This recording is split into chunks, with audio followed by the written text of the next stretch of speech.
महाराज के बुल्डाना जिले में प्रशासनिक सुस्ती और कर्मचारियों की मनमानी का एक खौफनाक चेहरा सामने आया है।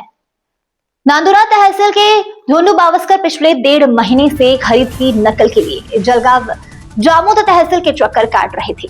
बुजुर्ग का आरोप है कि कर्मचारी विपक्षी दल की मदद के लिए जानबूझकर दस्तावेज लेने में देरी कर रहे थे। बार बार कल आना जैसे टालोमटोल भरे जवाब से हताश होकर उन्होंने तहसील परिसर में ही जहर खा लिया।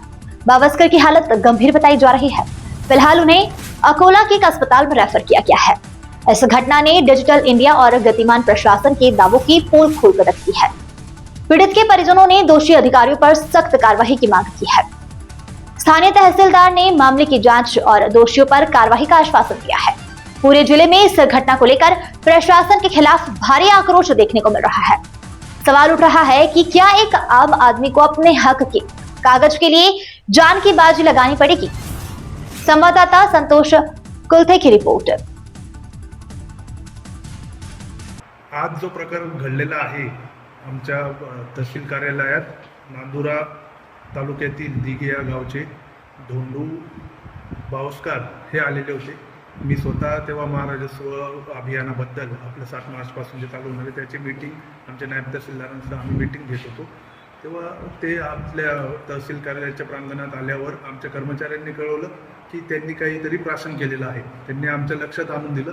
तात्काळ आम्ही त्यांना उचललं आणि माझ्या 4 कर्मचाऱ्यांनी त्यांना ग्रामीण रुग्णालयात तात्काळ पाठवलं आणि आपले तालुका आरोग्य अधिकारी आहेत त्यांच्याशी मी तात्काळ संपर्क केला आणि त्यांनी त्यांच्यावर प्राथमिक उपचार केले आणि त्यांनी पुढे ते खामगाव रेफर करण्यासाठी आम्हाला कळवलं। आम्ही तात्काळ खाजगी ॲम्ब्युलन्सची व्यवस्था केली आणि त्यांना खामगावला रेफर केलं आणि त्यांच्या कुटुंबियांना कळवलं। त्यांचे कुटुंबीयही पुढे माझे 2 कर्मचारी सोबत होते। त्यांचे कुटुंबीय खामगावला पोहोचले आणि त्यांनी पुढील उपचारासाठी त्यांना अकोला येथे सध्या रेफर केलेलं आहे। त्यांच्या प्रकृतीची आम्ही विचारपूस करत आहोत, त्यांच्या संपर्कात आहोत आणि त्यांचा जो काही विषय आहे त्यांच्या एक प्रकरण काही होतं 2015-16 मध्ये तत्कालीन तहसीलदारांच्या काळात त्यांचं प्रकरण इथे तहसील कार्यालयात चाललेलं होतं। त्याचे रेकॉर्ड्स आम्ही सगळं मागवलेले आहेत। त्या प्रकरणानंतर त्यांनी माननीय SDO साहेबांकडे आणि त्यानंतर माननीय ॲडिशनल कलेक्टर साहेबांकडे खामगावला त्यांनी अपील केलेलं होतं।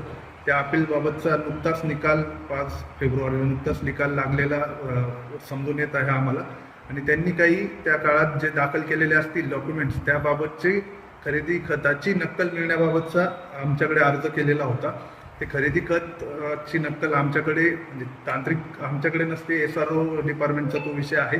तरीही आम्ही त्या खरेदी खत आणि पूर्ण प्रकरणाची चौकशी करण्याकरता आमच्या नायब तहसीलदारांची नेमणूक केलेली आहे। त्यांच्याकडून सविस्तर अहवाल आम्ही मागवणार आहोत। या काळामध्ये त्यांच्या प्रकृती पहिले महत्त्वाची आहे आणि या प्रकरणात जर कोणत्या कार्यालयीन कर्मचाऱ्यांचा जर कोणीही जाणीवपूर्वक विलंब काही केलेला असेल तर त्यांच्यावर आम्ही कठोरात कठोर कारवाई प्रस्तावित करणार आहोत।